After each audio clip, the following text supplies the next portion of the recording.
কি করলো এটা, একেবারে ডাইনে থেকে বামে গেল।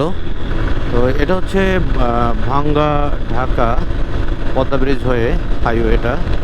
এখানে আসলে একটু স্পিডে রাইডিং করা যায়, স্পিডে রাইড করা যায় এটা, কারণ এখানে এই যে পাশে ঘেরা দেওয়া আছে, আসলে লোকাল কোনো গাড়ি হাইওয়েতে উঠতে পারে না। আর এই হাইওয়েতে চলতে গেলে মোটর সাইকেলের 10 টাকা টোল দেওয়া লাগে। তো যাই হোক, 10 টাকা নিলেও এটা ভালো যে খুব সুন্দরভাবে এখানে নির্বিঘ্নে বাইকটা রাইড করা যায়।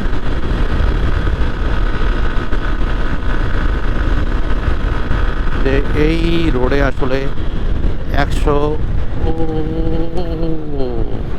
কি করলো এটা, একেবারে ডাইনে থেকে বামে গেল।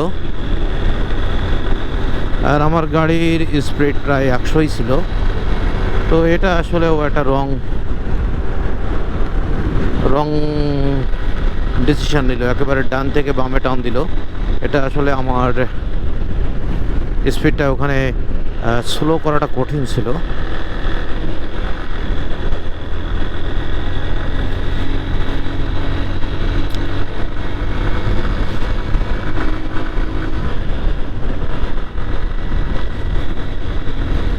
এটা খুবই খারাপ একটা ব্যাপার গেল আর কি, এটা আমি চাইনি। এই রাস্তায় সাধারণত এরকম হয় না, ও একেবারে ডাইনে থেকে হুট করে বামে টান দিছে, এটা ঠিক হয়নি। আমার বাইকের গতি 100, তো 100 গতি মেনটেন করতে গেলে একটা সাধারণ একটা ডিস্টেন্স লাগে, এই ডিস্টেন্স অত বেশি ছিল না। তো যাই হোক, এ জায়গায় ভালো লাগে, হর্নেটের ব্রেকিং সিস্টেমটা ভালো, কন্ট্রোলিং অবশ্যই ভালো। তো যে কারণে মোটামুটি একটু কঠিন সিচুয়েশান হ্যান্ডেল করা যায়। তো দেখা গেলো এটা যেটা ঘটলো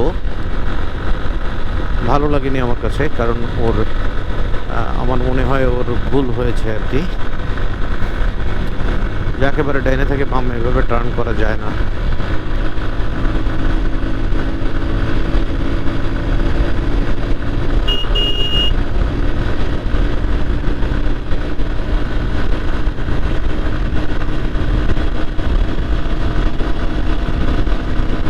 তো সাইড দিয়ে বাম সাইডে নদী, আর নদীর পাশ দিয়ে এরকম হাইওয়ে।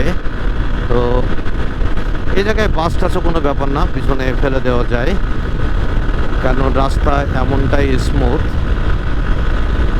অবশ্য ইঞ্জিনে পাওয়ারও লাগে, পাওয়ার থাকলে কোনো বিষয় না।